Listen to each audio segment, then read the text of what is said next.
뉴턴을 마지막으로 제3부 17세기의 과학혁명이 드디어 끝이 나고 지금부터는 제4부 근대의 과학에 대해서 공부하겠습니다.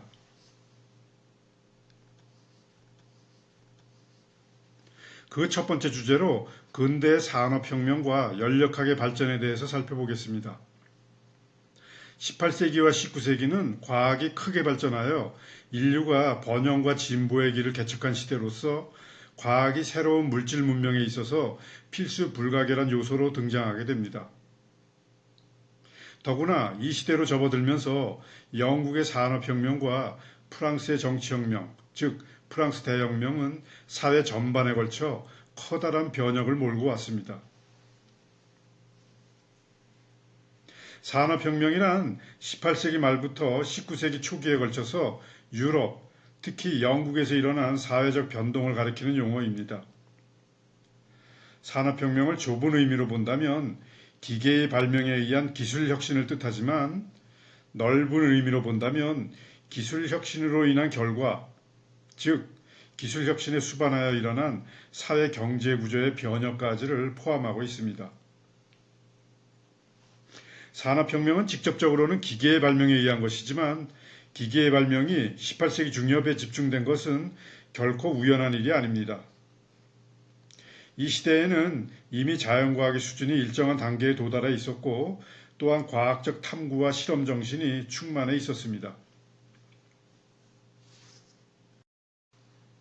한편 산업과 무역의 발전에 따른 세계 시장의 확대와 산업자본의 축적 등이 점차로 당시의 수공업에 의한 생산보다 더 큰 생산을 요구하였으나 당시 수공업은 그 자신이 내포한 기술상의 취약 때문에 세계 시장의 수요에 응할 수 없었으므로 필연적으로 생산 방법의 변혁이 뒤따라야만 했습니다. 이때 처음으로 등장한 기계가 바로 증기기관이고 이 증기기관으로 인하여 수공업적 생산 양식이 기계적 생산 양식으로 전환되는 혁명이 일어나게 됩니다.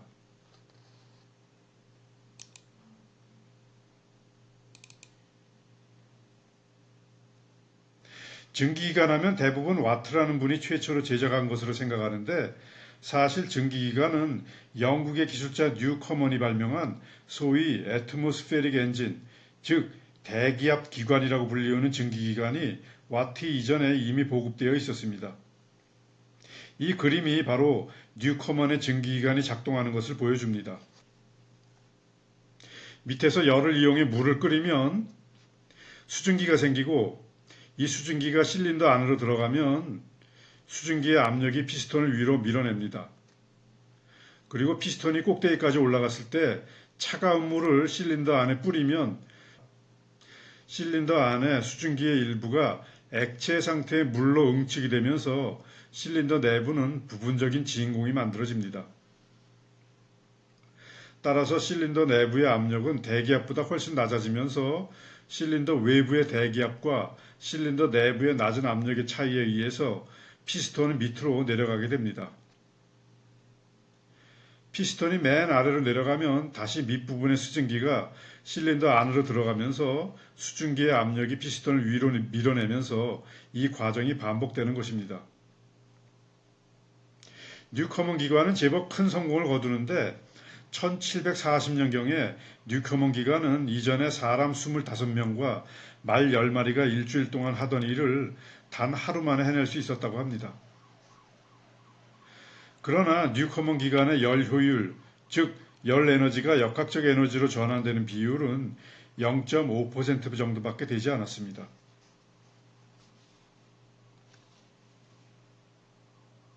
뉴커먼 기관이 등장한 이후에는 증기기관을 개량하기 위한 시도가 본격적으로 이루어지는데 증기기관의 개량에 가장 크게 기여한 인물이 바로 제임스 와트입니다.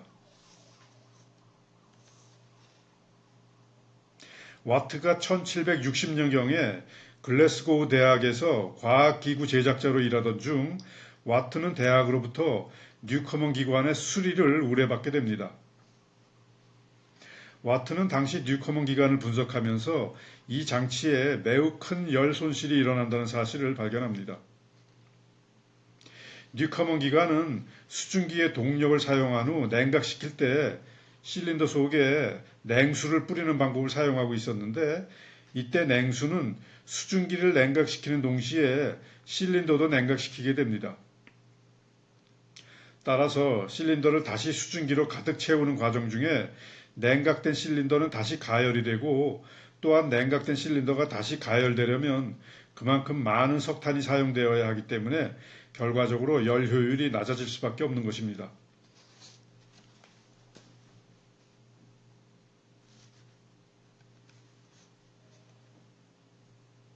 와트는 뉴커먼 기관에 대한 이러한 분석을 바탕으로 분리응축기라는 것을 고안해냅니다. 와트가 새로 고안한 방법은 이전과 같이 수증기를 실린더 안에서 직접 냉각시키는 것이 아니라 실린더로부터 분리된 응축기를 별도로 만들어 실린더 안의 수증기를 관을 통해 뽑아낸 후 실린더 바깥에서 냉각시킨다는 것이었습니다.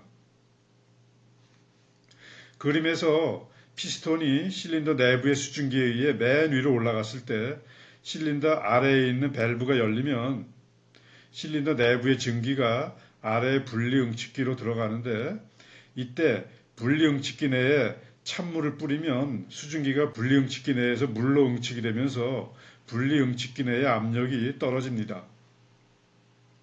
따라서 실린더 내부의 증기는 압력이 보다 낮은 분리응축기로 쉽게 이동하면서 계속 물로 응축이 되고 결과적으로 실린더 내부의 압력이 떨어지면서 피스톤이 뉴커먼 기관에서처럼 아래로 내려가게 됩니다. 피스톤이 맨 아래로 내려가면 분리응축기의 밸브가 닫히고 보일러의 밸브가 열리면서 수증기가 다시 실린더 안으로 들어오게 됩니다. 와트는 이렇게 분리응축기를 사용하면 실린더 바깥에서 수증기를 냉각시킬 수 있기 때문에 실린더의 온도를 그대로 유지할 수 있고 따라서 증기기관의 열 효율이 이전보다 약 2배에서 4배 정도 향상될 수 있을 것이라고 보았습니다. 와트는 1765년부터 분리응축기가 설치된 증기기관의 모형을 설계하고 개선하는 작업을 꾸준히 추진했고 드디어 1769년 와트는 화력기관에서 증기와 연료의 소모를 줄이는 새롭게 고안한 방법이라는 특허를 받게 됩니다. 와트는 그 후 1775년에 사업가이며 기술자인 볼튼을 만나 볼튼 앤 와트 회사를 세우고 와트의 기술을 이용한 증기기관을 상업화하는 데 성공합니다.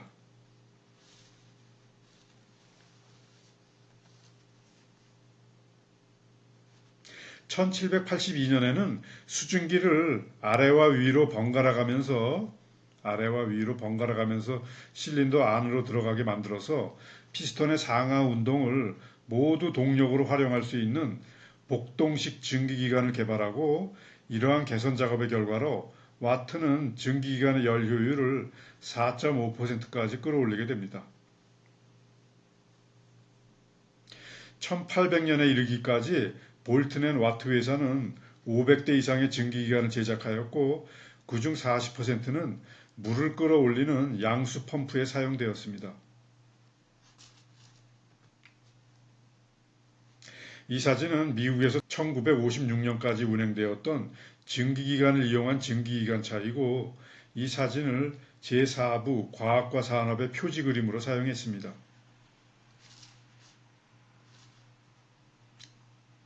이 그림은 복동식 증기기관을 이용한 증기기관차가 작동되는 것을 보여줍니다.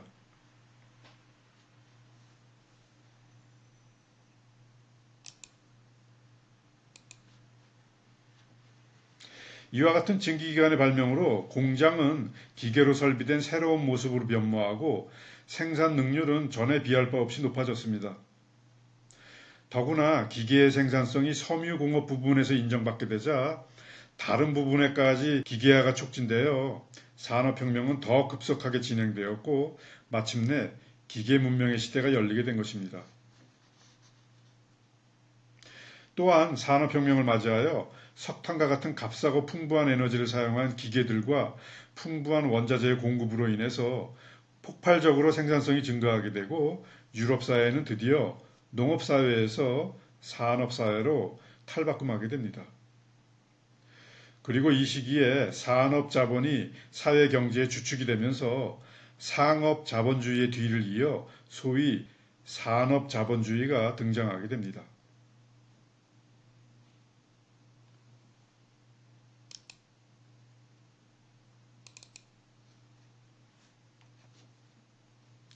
기계 문명의 시대가 열리면서 물리학에도 새로운 개념이 나타나게 되는데 바로 일률이라는 것입니다. 산업혁명 이전에는 일의 양이 중요하지 일을 하는 속도, 즉 일의 빠르기에는 별 관심이 없었는데 산업혁명 이후 기계문명의 시대를 맞이해서는 같은 양의 일을 하더라도 얼마나 빨리 그 일을 하느냐가 중요한 시대로 접어들게 된 것입니다. 어떤 기계의 능력을 얘기할 때에는 일률이라는 개념으로 그 기계의 성능을 나타내는데 어떤 기계가 일정하게 일을 해낼 때 그 기계의 일률이란 기계가 한 일의 양을 그 일을 해내는데 걸린 시간으로 나눈 값을 의미합니다. 즉, 일률은 역학에서 속도와 비슷한 개념입니다. 두 자동차가 같은 거리를 이동한다고 할 때 속도가 빠른 자동차는 속도가 느린 자동차보다 그 거리를 이동한 시간이 더 빠르겠죠? 마찬가지로 두 펌프가 같은 양의 물을 퍼낸다고 할 때 일률이 큰 펌프는 일률이 작은 펌프보다 훨씬 빨리 주어진 양의 물을 퍼내게 되는 것입니다.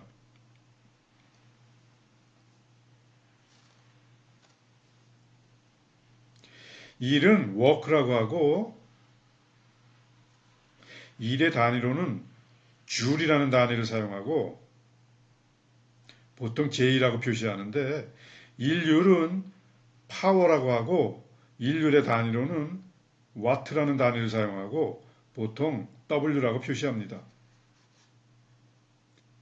어떤 기계의 일률이 1와트라는 것은 그 기계가 1초에 1줄의 일을 한다는 것을 말합니다.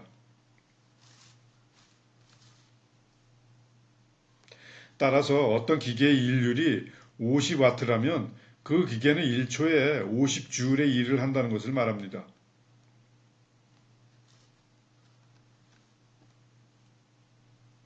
어떤 기계의 일률은 일의 양 나누기 시간이니까 일률 곱하기 시간은 그 기계가 그 시간 동안에 한 총 일의 양이 됩니다.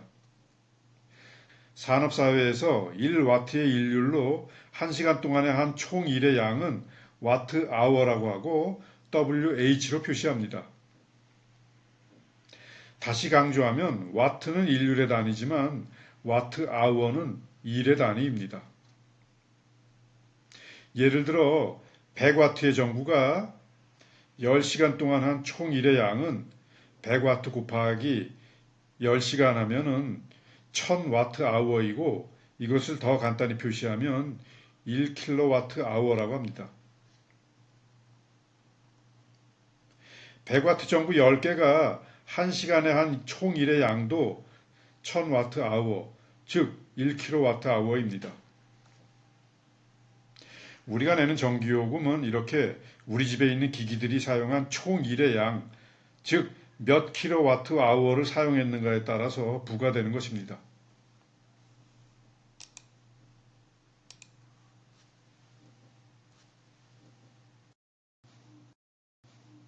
산업혁명의 진전으로 인해서 과학과 기술이 유용한 지식이라는 사실을 인식하게 됨으로써 과학 연구 활동도 더욱 활발해지는데 그 대표적인 예가 바로 영국의 루너협회입니다. 루너협회 회원들은 각기 다른 분야에서 뛰어난 일을 하였는데 루너협회라는 명칭에서 루너는 달이라는 뜻이고 이 명칭은 그들이 보름달에 제일 가까운 월요일 저녁에 모였던 관습에서 유래하고 있습니다. 그들이 달밤에 모이는 것은 보름달이 밤길을 밝혀주므로 귀가에 편리했기 때문이라고 합니다. 루너협회 창립 당시의 회원 중에는 볼턴과 에라스무스 다윈이 있었습니다. 에라스무스 다윈은 1859년에 종의 기원이라는 책을 출판해서 진화론을 주장한 찰스 다윈의 할아버지입니다. 볼턴은 이 루너협회에서 글래스고우 대학의 과학기구 제작소로 일하던 와트를 알게 되고 이런 인연으로 이 두 사람은 볼튼 앤드 와트 회사를 세우고 와트의 기술을 이용한 증기기관을 제작하게 됩니다. 산업혁명에 있어서 루너협회 회원들의 역할은 매우 컸는데 이들은 순수화학, 전기학, 식물학, 증기동력, 화학공업 등의 분야에서 큰 업적을 남겼고 결과적으로 루너협회는 18세기 중엽 내리막길을 달리던 영국의 과학을 재건시키는데 큰 역할을 합니다.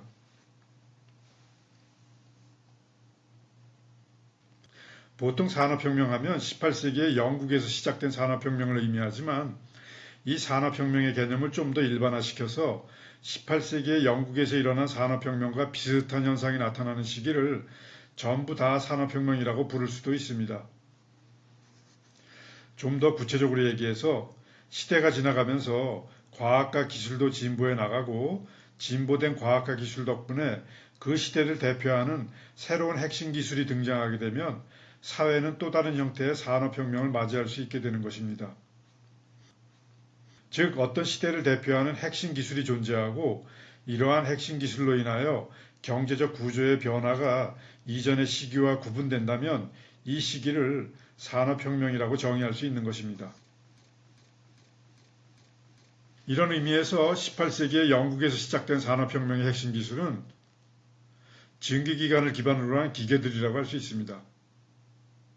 즉, 이 당시의 산업혁명은 사람들이 했던 일들을 석탄과 같은 연료를 사용하는 증기기관을 기반으로 한 기계들이 대신하는 시기라고 말할 수 있고 우리는 이 시기를 1차 산업혁명이라고 부릅니다.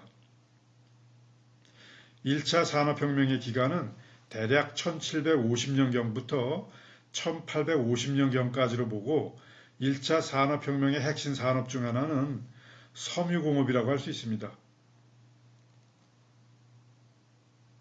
2차 산업혁명의 기간은 1850년부터 1차 세계대전이 일어난 1914년까지로 봅니다. 2차 산업혁명을 대표하는 핵심 기술은 전기에너지를 기반으로 한 대량 생산이라고 할 수 있고 2차 산업혁명의 핵심 산업으로는 화학 및 석유 산업, 철강, 자동차 산업 등이 있습니다.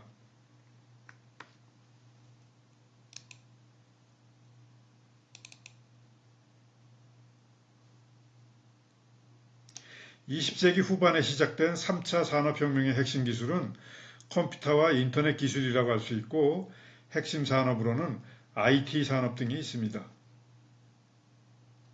제4차 산업혁명은 현재 시작 단계라고 할 수 있는데 핵심 기술은 인공지능 기술이고 핵심 산업이 어떤 형태가 될 것인지는 아직 미지수입니다.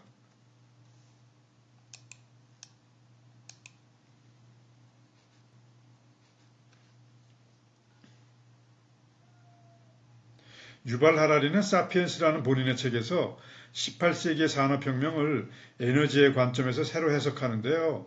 18세기 산업혁명의 핵심은 에너지 전환의 혁명이라는 것입니다.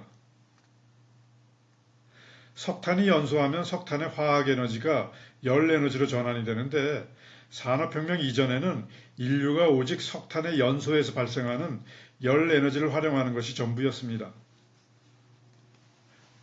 하지만 산업혁명 이후에는 증기기관을 통하여 이 석탄의 열에너지를 피스톤의 운동에너지로 전환하는 것이 가능하게 되었고 그럼으로써 증기기관을 활용한 기계문명의 시대가 열리게 된 것입니다.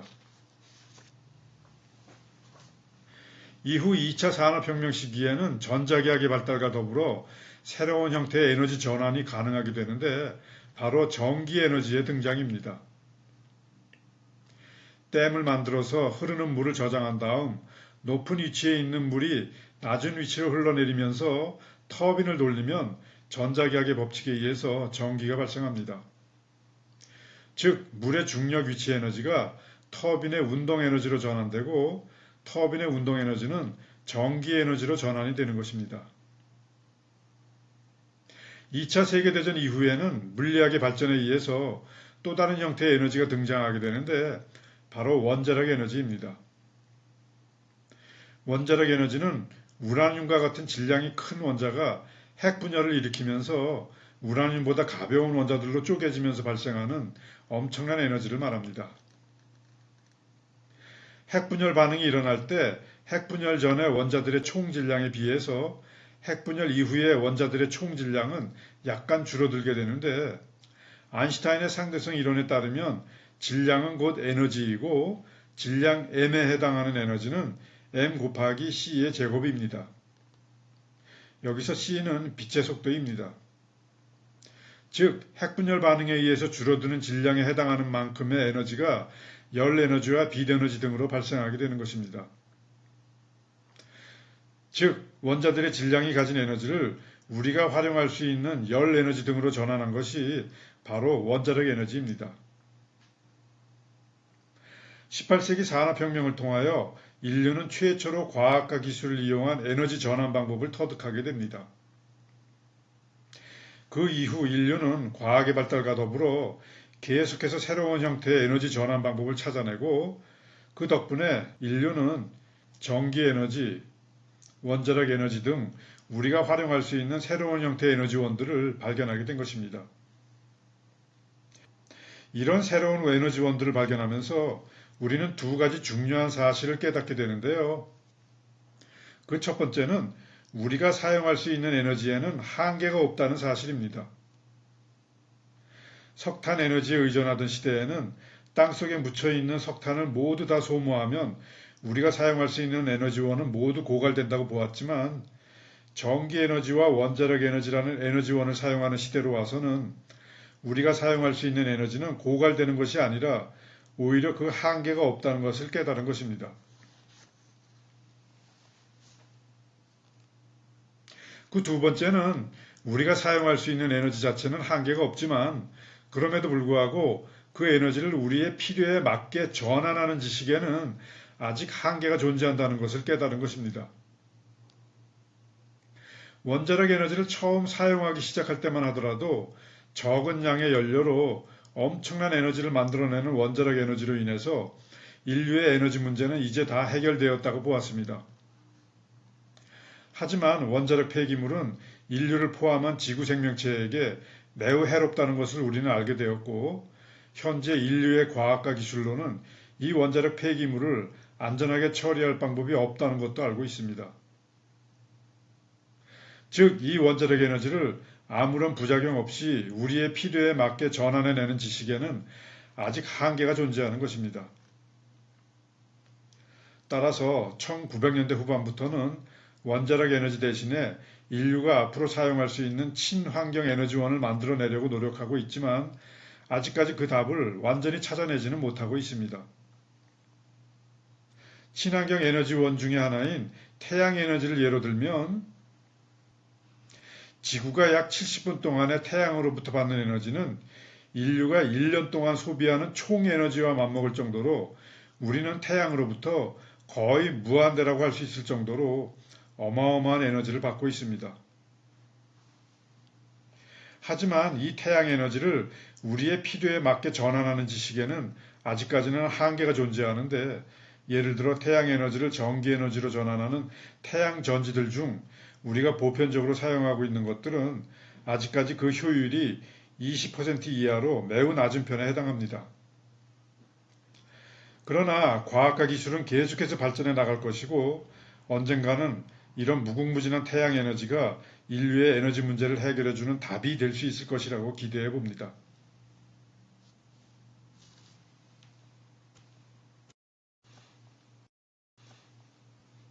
이번에는 18세기 말의 프랑스 혁명에 대한 얘기를 잠시 해보겠습니다. 1789년 프랑스에서는 역사상 가장 유명한 정치혁명인 프랑스 혁명이 발발하였습니다. 이 혁명에 의해서 프랑스 국내의 귀족적인 특권층이 사라지고 국민 국가가 형성되어 국가는 비로소 전 국민의 것이 되었습니다. 그리고 이 혁명으로 인하여 프랑스에는 실험과학과 기술이 발전할 수 있는 계기가 생겨나게 되는데, 그 배경의 하나로 1791년 프랑스 헌법에는 근대 공교육제도의 이념이 마련되면서 모든 국민들이 학교를 통해서 교육을 받을 수 있는 기회가 주어지게 됩니다. 또한 17, 18세기의 프랑스의 대학은 학문 연구의 광장으로서 활력을 잃고 있었고 정부는 이를 보충하는 의미에서 각지에 군사학교나 기술학교를 설립합니다.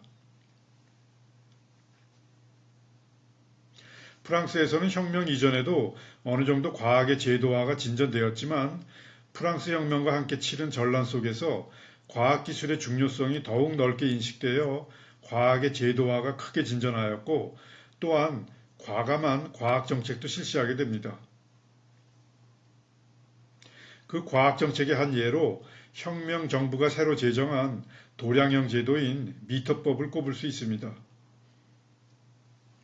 프랑스 혁명 이전에는 도량이 표준화되어 있지 않아서 대략 700개 내지 800개의 다양한 단위들이 사용되고 있었고 같은 이름의 단위라고 하더라도 지역마다 그 기준이 달랐습니다. 따라서 이런 단위의 혼란은 당연히 모든 거래와 제도들의 질서를 어지럽힘으로써 사회의 혼란을 가중시켰습니다. 이런 상황에서 혁명은 도량형 제도의 개혁을 위한 절호의 기회라고 할 수 있었습니다.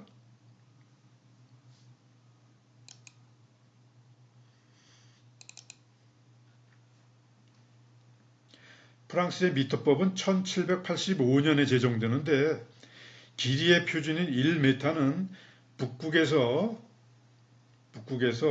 적도까지의 이 자오선 거리를 이용해서 정했습니다. 이 프랑스를 통과한 자오선의 북극에서 적도까지의 거리가 10,000km이기 때문에 이 자오선의 거리를 1천만 분의 1로 나눈 값을 1m로 정한 것입니다.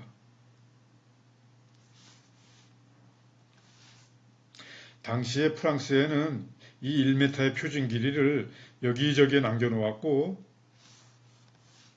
지금도 없애지 않고 보관하고 있습니다.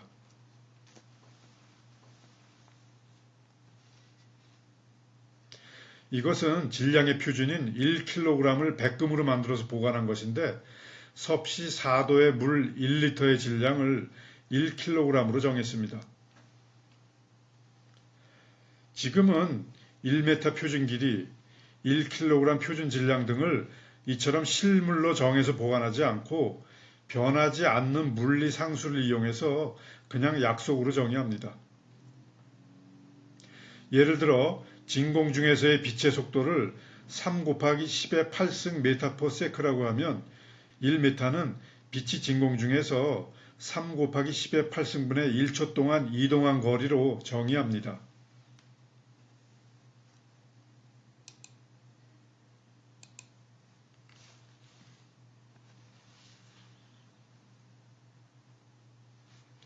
(18세기와 19세기는) 과학과 기술과 산업이 한데 뭉쳐 하나의 문화혁명을 일으킨 시기로서 과학과 기술 그리고 산업의 관계가 종래에 비해서 크게 변혁되었습니다. 원래 순수한 지식을 연구하기 위해서 수행되었던 과학연구가 실제적인 일에 응용됨으로써 발명, 즉 기술을 촉진시켰고 또 그 기술은 산업 발달 및 새로운 과학적 연구에 큰 도움이 되었습니다. 산업혁명 이전에는 과학의 연구 대상이 주로 자연계의 지식을 모으기 위한 새로운 기구의 발명과 그것을 이용하여 연구 결과를 해석하는 데 불과하였으나 산업혁명 시기와 그 이후에는 과학을 응용한 새로운 기구나 기계가 물질적 생산 수단이 되어 생산을 증강시킴으로써 산업을 발달시키게 된 것입니다. 예를 들어 연력학을 응용하여 내연기관 등 새로운 열기관이 등장함으로써 내연기관을 사용한 자동차 산업이 발달하게 되고 또한 전자기학을 응용하여 전기를 만들어내는 발전기와 더불어 무선 통신 기술이 개발됨으로써 새로운 전기산업과 통신산업이 나타나게 된 것입니다. 또한 산업혁명 이후에 과학과 산업에 관련해서 나타난 또 다른 특징은 신기술의 개발을 위한 자연과학적, 기술학적 연구의 조직화가 구체적인 형태를 지니고 나타난 것이라고 할 수 있습니다. 이런 경향은 전 세계적으로 나타나는데 대기업의 연구기관 혹은 국가 정책에 의한 대학 및 연구소 등의 출현 등을 예로 들 수 있습니다.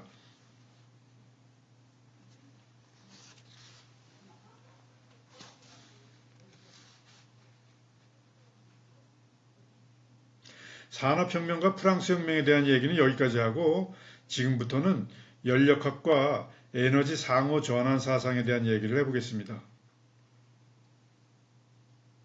먼저 연력학에 대해서 살펴보겠습니다. 운동의 입장에서 자연현상을 이해하려는 분야를 우리는 역학이라고 하고, 역학은 뉴턴의 세 운동 법칙을 기초로 해서 물체의 운동을 기술하는 물리학의 한 분야입니다. 그런데 자연현상을 모두 운동으로 설명하는 데에는 무리가 있습니다.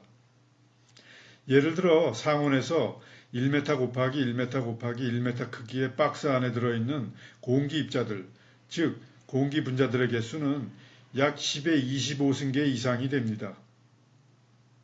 따라서 박스 안에 있는 입자들 하나하나의 운동과 그 입자들 사이의 상호작용을 일일이 설명하기에는 입자들의 개수가 너무 많아서 각 입자들의 위치, 속도, 가속도와 같은 역학적 변수로는 그 박스 안에서 일어나는 현상을 설명할 수가 없게 되는 것입니다.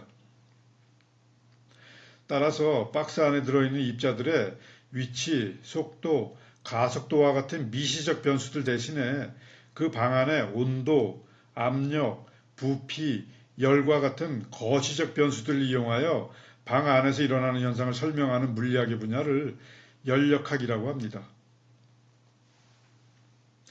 그러나 19세기에 들어서기까지 열은 역학과 관계가 없는 것으로 여겨졌고 18세기 최고의 화학자인 블랙과 라부아지에 같은 분들은 온도와 열을 구분하고 열의 본질은 칼로릭, 즉 열소라는 물질이라고 생각하였습니다.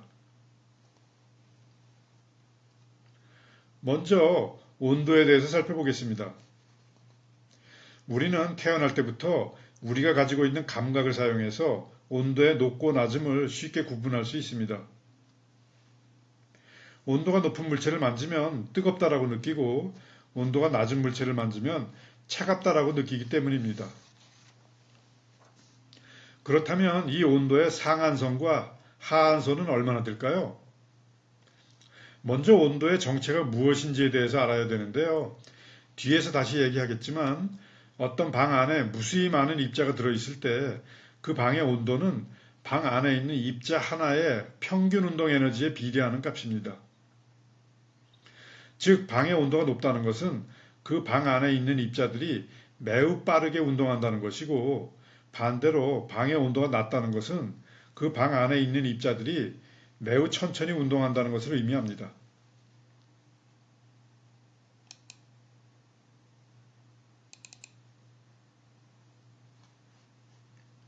이 그림은 뜨거운 온도의 예를 보여주는데요. 여기서 켈빈은 절대 온도의 단위를 의미하는데 섭씨 온도는 도C라고 표시하고 절대 온도는 그냥 K라고 표시하며 섭씨 온도를 절대 온도로 환산하면 절대 온도는 섭씨 온도 더하기 273.15입니다. 예를 들어 우리 몸의 온도가 37도 C라면 절대 온도로는 37 더하기 273 하면 310K가 되는 것입니다. 물이 끓는 온도는 100도 C, 즉 373K입니다. 태양의 중심 온도는 약 1500만 K이고 태양의 표면 온도는 약 6000K입니다. 질량이 큰 별이 죽을 때, 즉 중력에 의해서 붕괴될 때 별의 중심부 온도는 100억 K까지 올라갑니다. 유럽에 있는 CERN이라는 입자 가속기에서 소립자가 충돌할 때에는 순간적으로 약 5조 K가 넘는 온도까지 올라갑니다. 우주가 빅뱅으로 탄생할 당시의 온도는 약 10의 32승 K 정도로 보고 있는데 이 정도의 온도는 거의 무한대에 가깝다고 할 수 있습니다. 즉, 온도의 상한선은 거의 무한대에 해당한다고 볼 수 있습니다.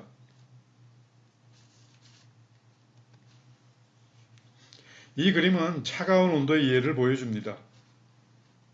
물이 어는 온도는 0도C, 즉 273K입니다. 인간이 숨 쉴 수 있는 온도는 약 마이너스 95도C, 즉 178K이고 현재 우주의 평균 온도는 약 마이너스 270도씨, 즉 3K 정도입니다. 우주 공간이 얼마나 끔찍하게 추운 곳인지 실감이 나지요? 그렇다면 온도의 하한선은 얼마인가요? 여러분들이 이미 눈치챘겠지만 온도의 하한선은 0K, 즉 마이너스 273.15도씨입니다. 절대온도 0K 가까이에서는 모든 원자들은 거의 정지 상태에 있고 원자들을 구성하고 있는 소립자들도 최소한의 에너지를 가지고 운동하고 있다는 것을 의미합니다. 다시 한번 정리하면 온도의 하한선은 존재하지만 온도의 상한선은 거의 무한대에 가깝다고 볼 수 있습니다.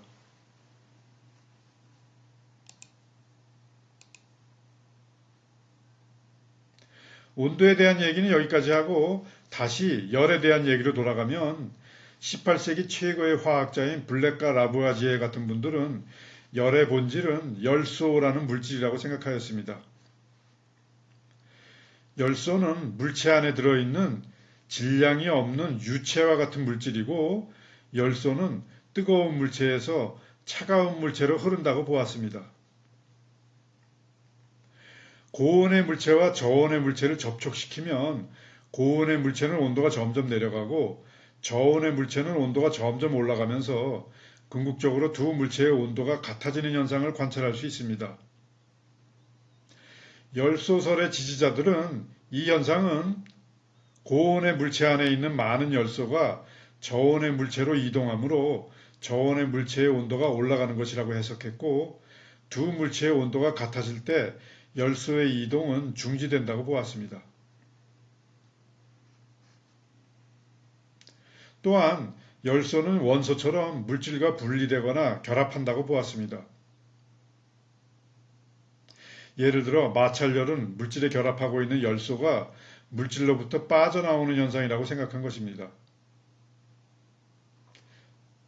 그리고 열의 단위로는 칼로리라는 단위를 사용했습니다. 영양학에 관련해서는 칼로리라는 단위를 지금도 사용하고 있고 CAL이라고 표시합니다.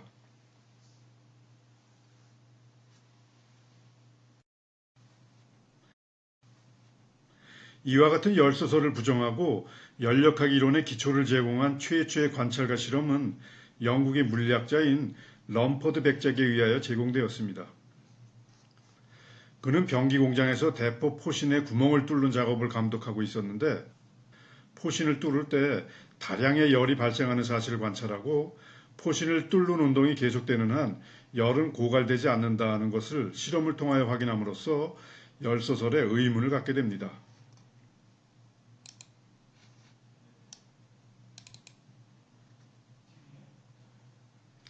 이 그림은 드릴로 대포 포신에 구멍을 뚫는 것을 보여주는데요.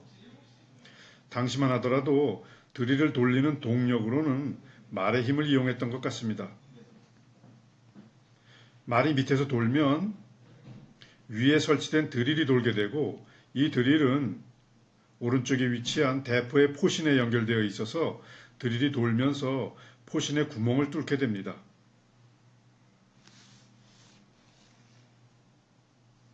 이 그림은 드릴로 포신에 구멍을 뚫을 때 엄청난 양의 열이 발생하기 때문에 드릴의 온도를 내리기 위해서 드릴의 일부를 물속에 담가 놓았는데 이때 발생한 열에 의해서 물이 끓을 정도로 온도가 올라가는 것을 보여줍니다.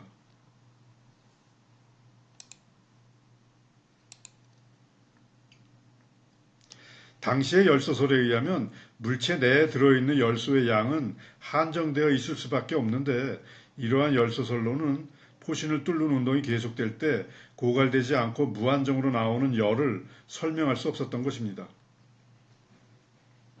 이러한 관찰과 실험을 통해 럼퍼드는 기존의 열소설을 부정하고 포신을 뚫을 때 나오는 열은 두 물체의 상호 마찰에 의해서 생긴다는 사실을 확신하게 됩니다.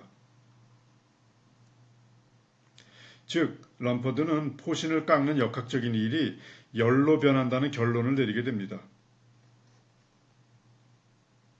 일이 열로 변한다는 개념은 열역학 이론의 근간이 되는 것으로서 이 개념은 나중에 열역학 제1법칙으로 발전하게 됩니다.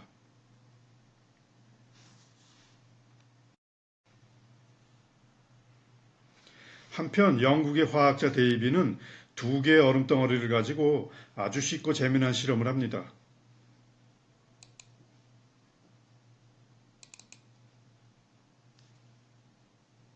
즉 데이비는 두 개의 얼음덩어리를 서로 마찰시킬 때 얼음덩어리가 녹아버리는 것을 관찰합니다.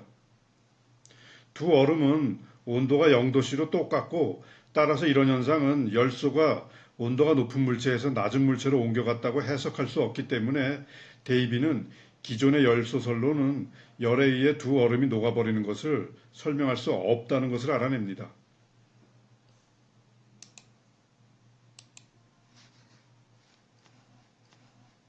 즉, 두 얼음을 마찰시킬 때 얼음이 녹는 것은 열소설로는 설명이 되지 않고 럼퍼드가 주장한 것처럼 열은 두 물체, 즉 두 얼음의 상호 마찰에 의해서 생긴다는 것을 보여주는 실험이라고 할 수 있습니다. 두 물체 사이에 마찰이 일어나면 일반적으로 각 물체의 온도는 올라가게 됩니다. 예를 들어 우리 몸도 어떤 물체에 닿아서 심한 마찰이 일어나면 마찰열에 의해서 순간적으로 온도가 올라가기 때문에 우리 몸에 화상을 입을 수도 있습니다.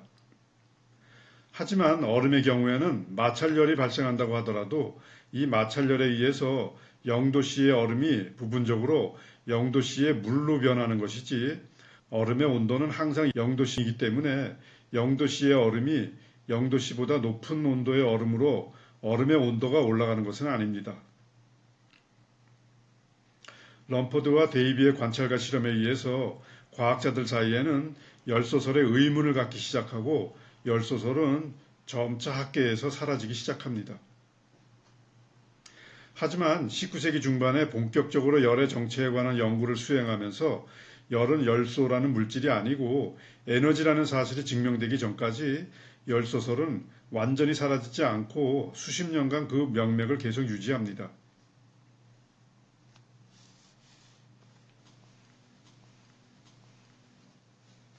19세기에 열역학이 등장한 것은 증기기관과 밀접한 관계가 있습니다. 그 이유는 어떻게 하면 석탄을 절약하고 충분한 동력을 얻느냐 하는 문제 해결의 열쇠가 바로 열역학이었기 때문입니다. 와트의 증기기관을 예로 들면 와트는 뉴커먼 증기기관을 개선시켜서 열 효율을 10배 정도나 높였지만 그럼에도 와트 증기기관의 열 효율은 약 5% 정도밖에 되지 않았기 때문에 이런 증기기관의 열 효율을 높이는 것은 당시에 매우 중요한 문제였습니다. 즉 열역학은 석탄의 연소열이 동력을 발생시키는 것을 수량적으로 연구하는 과정에서 탄생된 것입니다.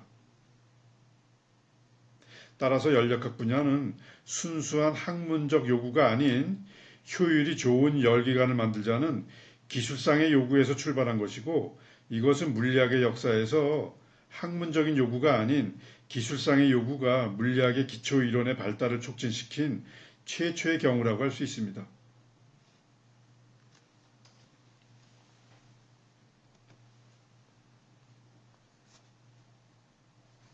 열역학의 탄생은 프랑스의 물리학자 카르노가 1824년에 발표한 불의 동력에 관한 고찰이라는 논문으로부터 비롯됩니다. 카르노는 이 논문에서 증기기관의 산업적 경제적 중요성을 설명합니다. 와트에 의해서 발명된 증기기관은 매우 유용함에도 불구하고 약 5% 정도의 효율을 가질 뿐으로 나머지 95%의 열은 그냥 손실되어 버렸습니다. 당시의 증기기관은 한마디로 열려먹는 하마였던 것입니다. 따라서 카르노는 증기기관이 만들어내는 일에는 한계가 있는 것인가? 즉 다시 얘기해서 증기기관의 효율에는 한계가 있는 것인가 라는 문제에 대해 깊이 생각하게 됩니다. 당시 기술자들은 마치 와트가 분리응축기를 고안한 것처럼 증기기관의 효율을 높일 수 있는 기술적인 관점에서만 이 문제에 대해서 연구하고 있었습니다. 그러나 이 문제점에 대한 카르노의 접근은 새로웠습니다. 그는 모든 증기기관에 적용되는 이론을 구하려고 하였고, 이 이론을 통하여 증기기관의 최대 열 효율이 얼마가 되는 것인지 알고자 하였습니다. 카르노는 열과 일과의 연관성에 대한 연구를 통해 열기관의 최대 효율을 구하고 이 결과를 불의 동력에 관한 고찰이라는 논문에 발표합니다. 하지만 한 가지 아쉬운 것은 카르노가 열기관의 최대 효율을 유도한 방법은 열소설에 기반을 두고 있다는 것입니다. 열기관이란 증기기관과 같이 열을 이용한 기관을 통칭하는 용어입니다. 우리는 열기관의 최대 효율을 열소설이 아닌 현재의 열역학의 기초에서 파악해 보겠습니다.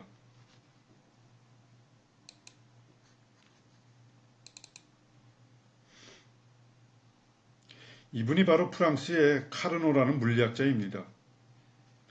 카르노는 프랑스 혁명이 끝나고 난 후 1796년에 정치가의 집안에서 태어나서 1832년에 콜레라에 감염되어 36세의 젊은 나이에 사망하였습니다. 카르노의 형의 아들은 후에 프랑스 제3공화국의 대통령이 됩니다.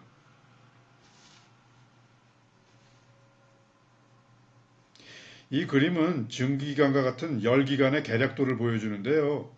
여기서 TH는 열기관의 온도가 제일 높은 부위의 온도를 의미하고 TC는 반대로 열기관의 온도가 제일 낮은 부위의 온도를 의미합니다.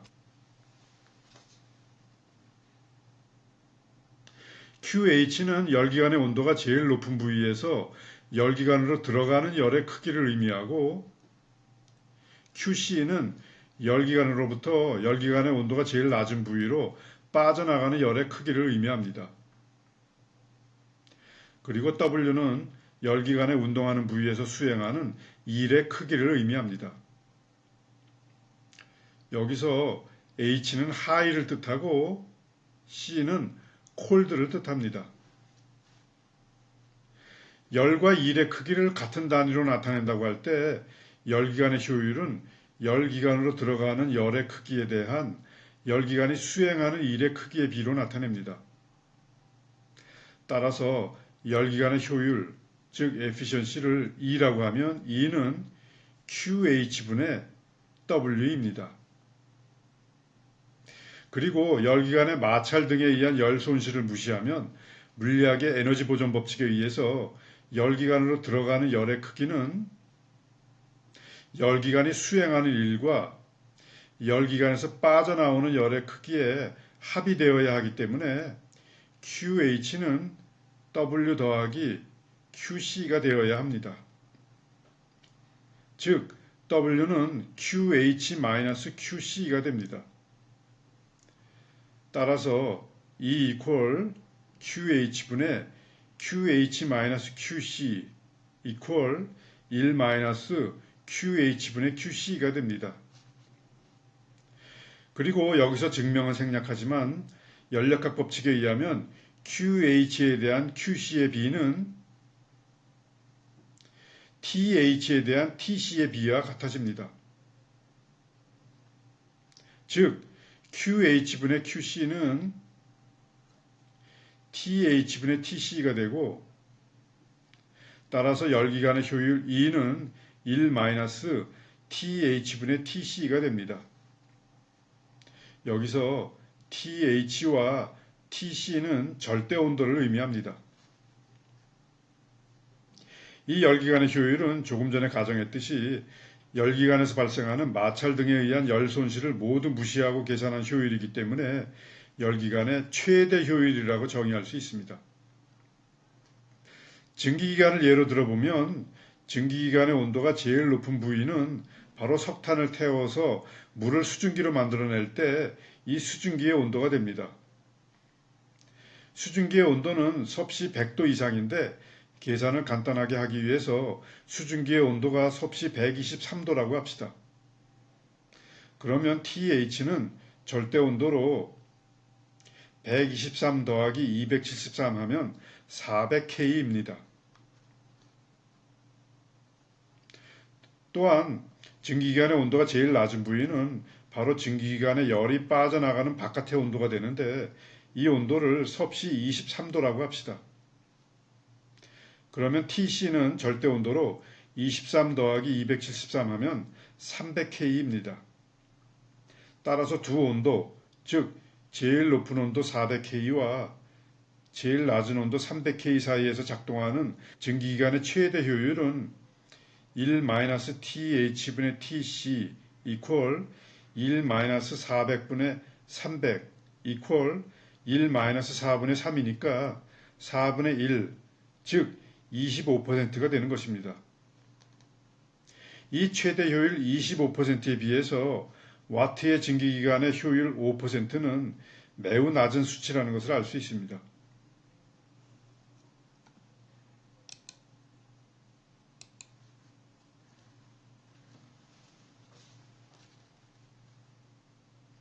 카르노는 비록 열소설에 기반을 두고 열기관의 최대 효율을 유도하였지만 그의 결론, 즉 열기관의 최대 효율이 1-TH분의 TC로 주어진다는 것은 올바른 결론입니다. 카르노가 유도한 이 최대 효율의 특징은 열기관이 최대의 일을 수행할 때 오직 열기관의 최고와 최저의 온도만이 중요한 변수가 된다는 것이고 온도의 변화가 빠르냐 혹은 느리냐 하는 것에는 관계가 없다는 점을 밝힌 것입니다. 참고로 증기기관의 최저의 온도는 고정되어 있다고 할 때 증기기관의 최고의 온도를 점점 높이면 증기기관의 최대 효율은 점점 높아집니다. 예를 들어 증기기관의 최저 온도가 조금 전과 마찬가지로 300K이고 최고의 온도를 500K로 높이면 최대 효율은 1-5분의 3이니까 5분의 2, 즉 40%가 됩니다. 카르노는 열기관의 최대 효율, 즉 열기관이 수행할 수 있는 일의 최대량은 열기관의 최고와 최저 온도 차이에만 의존한다는 사실을 보임으로써 증기기관의 설계를 과학적 기초 위에 올려놓을 뿐만 아니라 연력학의 기초를 건설하게 됩니다.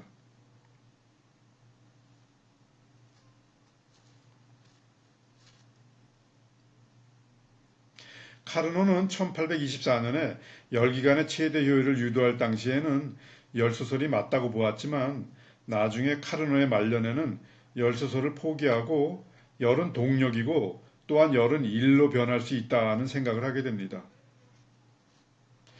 여기서 그가 사용한 용어인 동력, 즉 모티브 파워라는 것은 내용적으로는 지금의 에너지에 해당하는 개념이라고 보면 되고 열이 일로 변할 수 있다는 것은 다름 아닌 바로 연력학 제1법칙에 해당하는 개념입니다. 카르노가 말년에 이런 생각을 했다는 것은 카르노가 살아생전 남겨놓은 노트를 카르노가 사망한 지 46년이 지난 후 카르노의 동생이 발견하여 1878년에 발표함으로써 알게 된 것입니다. 연력학 제1법칙은 카르노가 1832년에 사망하고 1840년대 이후에 다른 과학자들에 의해서 발견되는데 만약 카르노가 조금만 더 오래 살았더라면 카르노가 먼저 연력학 제1법칙을 발견할 수도 있었을 것입니다.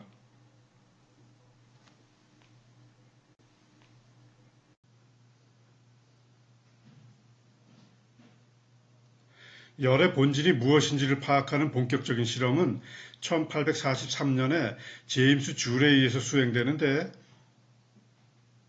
이 실험을 열의 일당량 실험이라고 부릅니다. 줄은 열의 일당량 실험을 통해서 역학적인 일이 열로 변하는 것을 확인합니다.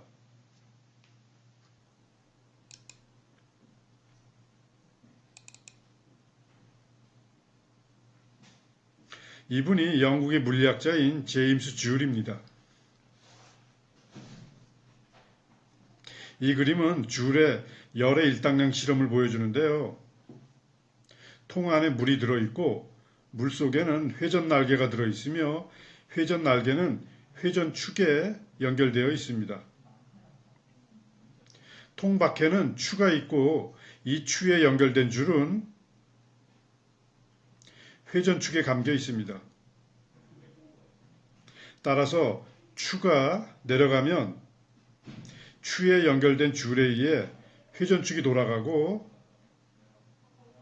회전축이 돌아가면 회전축에 연결된 회전 날개가 돌아가면서 물을 휘젓게 됩니다. 추를 어느 높이에서 잡고 있다가 놓으면 추는 중력에 의해서 내려가는데 추가 내려가면서 회전 날개가 돌아가면 회전 날개가 물을 휘저으면서 마찰에 의해 물의 온도가 올라가게 됩니다. 물 1g을 1도씨 올리는 데 제공된 열의 양을 1칼로리로 정의하기 때문에 회전 날개가 돌면서 올라간 물의 온도를 측정하면 이 물의 온도를 올리는 데 제공된 열의 양이 얼마인지 계산할 수 있습니다. 또한 추가 중력에 의해 내려가면서 회전 날개가 돌아가면 물의 저항력에 의해서 추의 속도는 자유낙하할 때보다 작아집니다. 따라서 추의 무게를 적당히 선택하면 추가 거의 일정한 속도로 천천히 내려가게 됩니다. 따라서 이 내려가는 추의 속도의 변화, 즉 추의 운동에너지의 변화를 무시하면 추가 중력에 의해서 h라는 거리를 내려가면서 한 일은 전부 다 회전 날개를 돌려서 물의 온도를 높이는 데 사용이 됩니다. 추의 질량 m과 내려간 거리 h를 알면 추가 한 일의 총량이 얼마인지 계산할 수 있고 또한 물의 질량과 온도 변화를 알면 물에 제공된 열의 총량이 얼마인지 계산할 수 있습니다. 따라서 일의 단위로 지금 우리가 사용하는 줄이라는 단위를 사용하고 열의 단위로는 당시부터 사용하던 칼로리라는 단위를 사용하면 이 실험을 통해서 1칼로리는 4.186 줄이라는 관계를 얻을 수 있고 이것을 열의 일당량이라고 합니다. 즉 열의 일당량이란 1칼로리의 열이 몇 줄의 일에 해당하는지를 나타내는 것을 말하고 이것은 줄이 실험을 통하여 알아낸 것입니다. 열의 일당량 실험을 통하여 줄은 역학적인 일이 열로 변할 수 있다는 것을 확실하게 보여주었고 이 실험은 바로 열역학 제1법칙을 발견할 수 있게 해주는 매우 중요한 실험이라고 할 수 있습니다.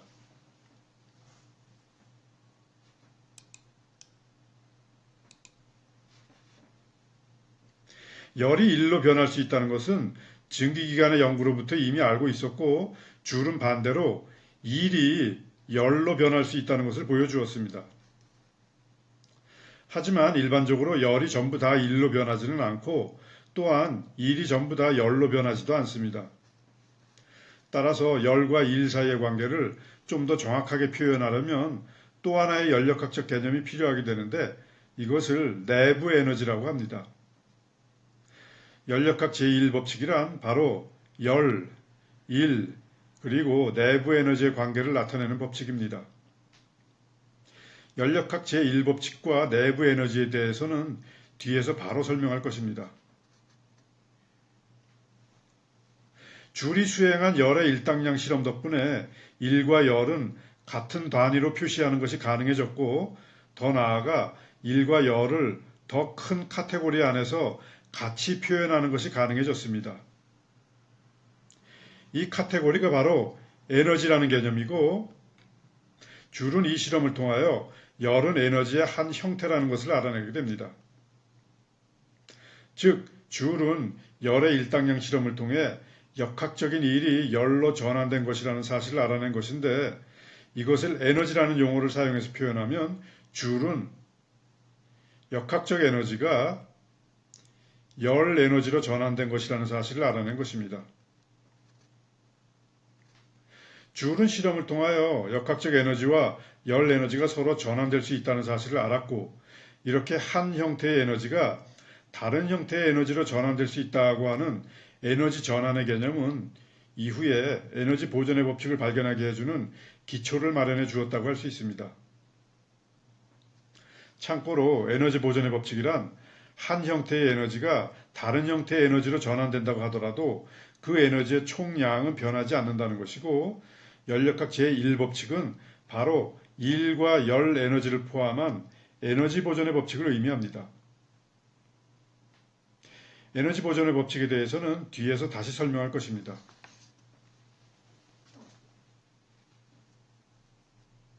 또한 줄의 실험으로 인하여 열은 다른 에너지로부터 전환된 에너지의 한 형태라는 것을 알게 됨으로써 열의 본질이 열소라고 주장한 열소설이 드디어 세상에서 완전히 사라지는 계기가 됩니다.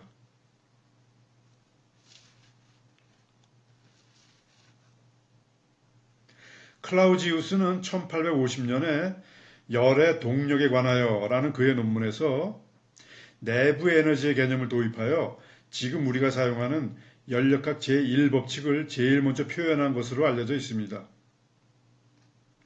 연력학 제1법칙은 Q equal W 더하기 델타 U라고 표현할 수 있는데 여기서 Q는 열 에너지이고 W는 역학적인 일 혹은 역학적 에너지이고 델타 U는 내부 에너지의 변화량입니다.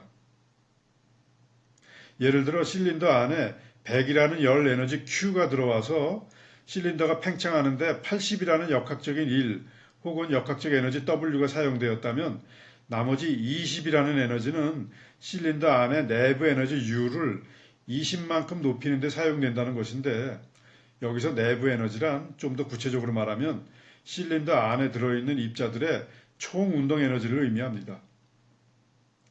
즉 연력학 제1법칙은 열 에너지를 포함한 에너지 보존의 법칙을 의미합니다. 클라우지우스가 제일 먼저 연력학 제1법칙을 표현하였다고 하지만 카르노나 주울 같은 과학자가 없었으면 연력학 제1법칙은 발견되지 못하였을 것이라고 봅니다. 따라서 연력학 제1법칙은 어느 한 사람에 의해서 발견된 것이라기보다는 카르노, 켈빈, 클라우지우스, 줄, 마이어, 볼츠만, 헬름홀츠 등 많은 사람들의 노력이 모여서 발견된 것이라고 보아야 할 것입니다.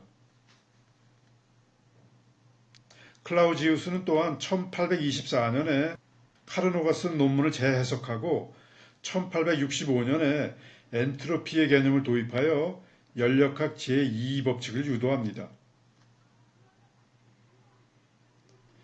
엔트로피를 전통적인 연력학 변수들로 정의하면 그 이해가 쉽지 않지만 연력학 이후에 탄생한 통계역학적인 개념으로는 오히려 좀 더 쉽게 이해할 수 있습니다. 통계역학적으로 엔트로피를 정의하면 엔트로피는 확률로 정의된 물리량이며 어떤 개의 엔트로피는 그 개의 무질서도라고 정의할 수 있습니다. 이 무질서도라는 개념을 이용해서 연력학 제2법칙을 표현하면 어떤 isolated 시스템, 즉 고립된 개의 무질서도는 항상 일정하거나 증가할 뿐 감소하지 않는다 라고 표현할 수 있습니다. 여기서 고립된 개란 이 개가 주위 환경과 상호작용을 하지 않는다는 것을 뜻합니다.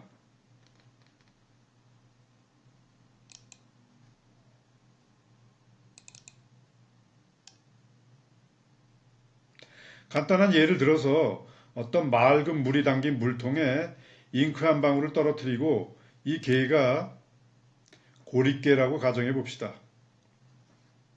그러면 시간이 한참 지난 뒤 물통 안에 전체 물이 잉크로 흐려진 것을 볼 수 있습니다. 이것은 잉크를 구성하는 분자가 물통 전체에 골고루 퍼지기 때문입니다. 즉, 물통 안의 무질서도가 증가한 것입니다. 이 물통 안에 고르게 퍼진 잉크 분자가 다시 모여들어 원래의 잉크 한 방울로 돌아간다면 이 개의 무질서도는 제일 작은 상태로 간 것이라고 할 수 있는데 연력학 제2법칙에 따르면 이런 경우는 현실에서 절대로 벌어지지 않습니다.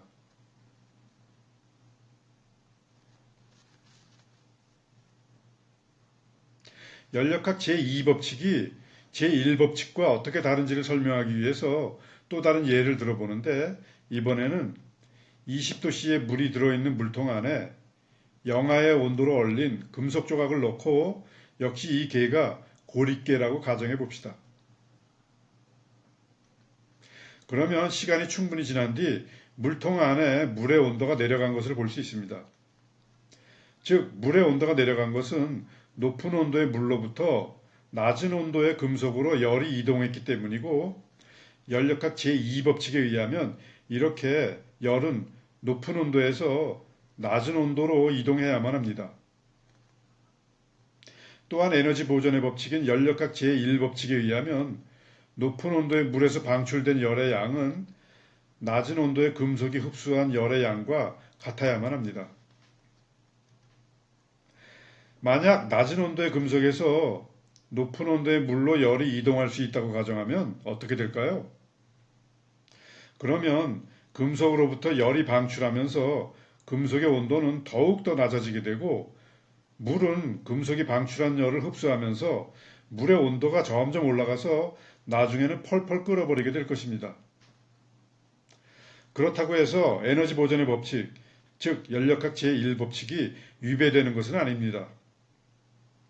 하지만 이것은 열역학 제2법칙에 위배되는 것이고, 따라서 이런 경우는 현실에서 절대 일어나지 않는 것입니다.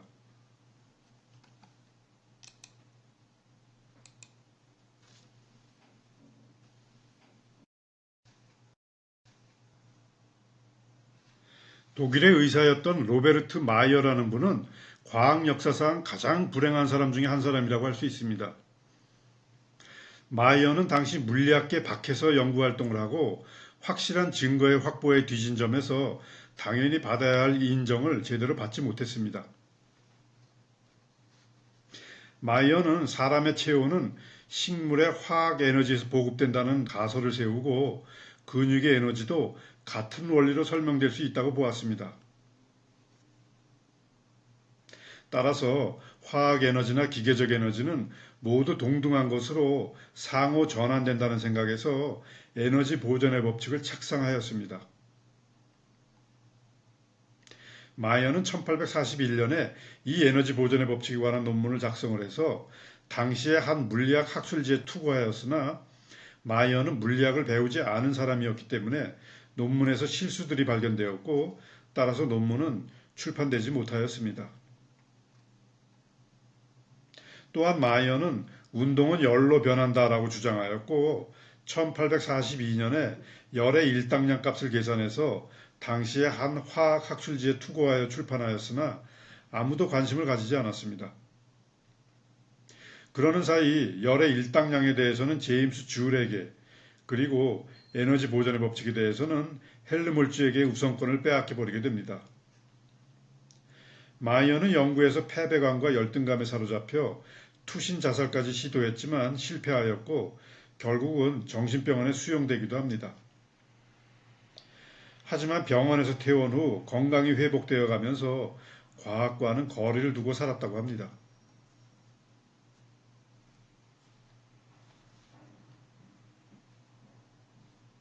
독일의 생리학자이며 물리학자인 헬르몰츠는 줄과 마이어가 발견한 사실들의 중요성을 이해하고, 여기서 한 걸음 더 나아가서 그 사실들 뒤에 숨어 있는 보다 보편적인 원리를 발견하게 됩니다. 헬르몰츠는 마이어가 1841년에 쓴 논문의 내용을 알지 못한 채 1847년에 일련의 실험을 통해 동물의 몸에서 발생하는 열과 근육이 수행하는 역학적인 일은 별도의 생명력에 의한 것이 아니라 음식물의 화학적 에너지로부터 전환된다는 사실을 보여주고, 화학적 에너지가 열과 일로 전환되는 관점에서는 동물의 몸은 증기기관과 다를 바가 없다고 주장합니다. 이를 바탕으로 헬르몰츠는 모든 에너지는 서로 다른 형태를 지니면서 그 양을 보존하고 있으며 서로 전환된다라는 에너지 보존의 법칙을 주장하고, 이런 내용이 담긴 논문을 힘의 보존에 관하여라는 소책자로 출판했습니다. 여기서 힘이라는 용어는 지금의 에너지라는 개념을 의미합니다.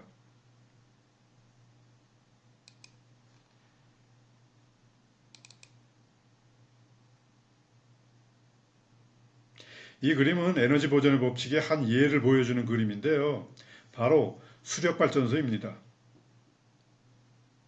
댐에 저장되어 있는 물이 중력에 의해 터빈이 있는 곳으로 흘러 들어가면 물의 속도가 매우 빨라지는데, 이것을 에너지의 관점에서 설명하면 댐에 저장되어 있는 물의 중력 위치 에너지의 일부가 물의 운동 에너지로 전환된 것으로 볼 수 있습니다. 또한 빠른 속도의 물이 터빈을 돌려서 전기를 만들어내는 것을 다시 에너지의 관점에서 해석하면 물의 운동 에너지의 일부가 터빈의 운동 에너지와 전기 에너지로 전환된 것으로 볼 수 있습니다.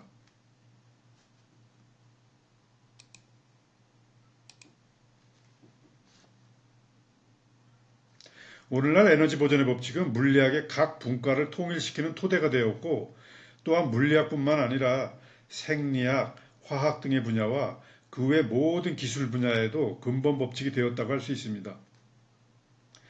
따라서 이 법칙은 자연 철학적 관점에서 보더라도 중대한 인식의 발전이라고 할 수 있습니다. 에너지 보존의 법칙은 공식적으로는 헬름홀츠가 최초로 발견한 것입니다. 하지만 헬름홀츠가 이 법칙을 발표할 수 있었던 것은 헬름홀츠 이전에 다수의 과학자들이 발견한 중요한 업적들이 있었기 때문입니다.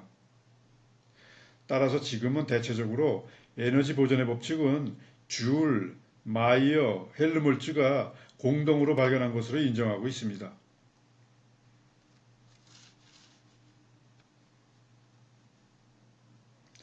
오스트리아의 물리학자 볼츠만은 열 현상을 거시적으로 취급하는 열역학과 달리 계를 구성하는 분자들의 운동을 바탕으로 열 현상을 미시적으로 설명하려고 하였습니다. 계를 구성하는 분자들 하나하나의 동력학을 다루는 것은 불가능하기 때문에 볼츠만은 그 대신에 계를 구성하는 분자들의 운동에 각 분자들의 속도와 같은 미시적 변수를 적용하고 각 분자들이 어떤 속도를 가질 확률의 개념을 도입하여 계의 압력과 온도와 같은 거시적인 연력학 변수들을 계를 구성하는 분자들의 미시적인 변수들과 연결시키게 됩니다. 예를 들어서 이런 미시적인 방법론을 이용하면 계를 구성하는 분자의 평균 운동 에너지는 바로 계의 온도에 비례한다는 것을 알아낼 수 있습니다. 즉, 애매모호했던 온도에 대한 개념을 이런 방법론을 통하여 좀 더 미시적으로 이해할 수 있게 되는 것입니다. 이와 같이 계나 물질을 구성하는 입자들의 운동에 미시적인 변수들을 적용하고 각 입자들이 어떤 미시적 상태에 있을 확률의 개념을 이용하여 계의 거시적인 열 현상이나 물질의 거시적인 성질을 좀 더 미시적으로 설명하는 물리학의 분야를 통계역학이라고 하고 볼츠만은 바로 이 통계역학의 창시자로 볼 수 있습니다. 통계역학이란 역학의 통계 방법론을 적용한 것으로서 여기서 역학이란 볼츠만 시대에는 당연히 뉴턴 역학을 의미하지만 1900년대에 양자역학이 탄생한 이후에는 양자역학도 포함하게 됩니다. 즉 볼츠만 이후에 기존의 통계역학적인 방법론에 양자역학적인 개념을 적용하여 기존에 알지 못했던 새로운 물리현상이나 물질의 성질 등을 이해하게 됨으로써 통계역학은 훨씬 더 발전하게 됩니다. 이번 강의에서는 근대로 넘어와서 근대의 산업혁명과 연력학의 발전에 대해서 공부했는데요. 다음 강의에서는 화학혁명이 어떻게 일어나는지, 그리고 화학혁명 이후에 근대 화학의 기초가 어떻게 형성되는지에 대해서 공부해 보겠습니다. 그럼 다음 강의를 기대하기로 하고 이번 강의는 여기까지 하겠습니다.